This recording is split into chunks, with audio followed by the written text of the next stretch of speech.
जवान जय किसान एकच गट्टी राजू शेट्टी एकच गट्टी राजू शेट्टी विमा आमच्या हक्काचा नाही कुणाच्या बापाचा विमा आमच्या हक्काचा नाही कुणाच्या घेतल्याशिवाय राहत नाही आणि कोण म्हणतो देत नाही घेतल्याशिवाय राहत नाही स्वाभिमानी शेतकरी संघटनेचा जय हो. स्वाभिमानी शेतकरी किसान. जय किसान. संपूर्ण कर्जमाफी झालीच पाहिजे.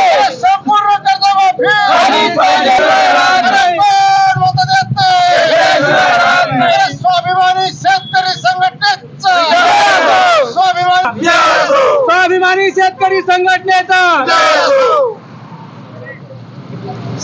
शेतकऱ्यांचा संपूर्ण पारा झालाच पाहिजे. शेतकऱ्यांचं उत्पादन खातर आर्थिक हमी भाव मिळाला पाहिजे. मिळाला पाहिजे. जय जवान जय किसान जय जवान जय किसान कोरोना झालाच पाहिजे.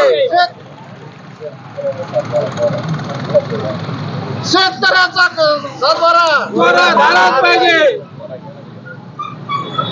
शेतकऱ्यांचा 7/12 कोरा झालाच पाहिजे. शेतकऱ्यांचा 7/12 कोरा झालाच पाहिजे.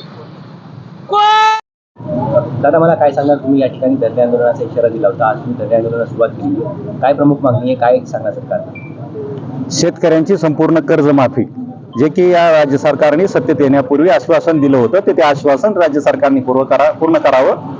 शेतकऱ्यांचा 7/12 कोरा करावा ही प्रमुख मागणी आजच्या या आंदोलनाची आहे. जिल्ह्यातल्या मागण्यांच्या अनुषंगानं सप्टेंबर महिन्याच्या पहिल्या आठवड्यात अतिवृष्टी होऊन खरीप पिकांचं अतोनात नुकसान झालेलं आहे. त्या नुकसानीचा 412 कोटीचा अहवाल राज्य सरकारला गेला होता. ते 412 कोटी रुपये येऊन 2 महिने झालेत, तरीही या नाकर्त्या प्रशासनाच्या ढिसाळ कारभारामुळं शेतकऱ्यांना अद्यापपर्यंत ते अनुदानाचे पैसे मिळालेले नाहीत. दुसरा एक महत्त्वाचा विषय की आमचा अग्रिम पीक विमा, खरीप पिकांचा नुकसानीच्या ज्या तक्रारी झाल्यात आणि अग्रिम पीक विमा जो 25% मंजूर केलेला होता, तर तो 270 कोटी रुपये पीक विमा मंजूर असतानाही अद्यापर्यंत विमा कंपनीना तो शेतकऱ्यांच्या खात्यावर वर्ग केलेला नाही.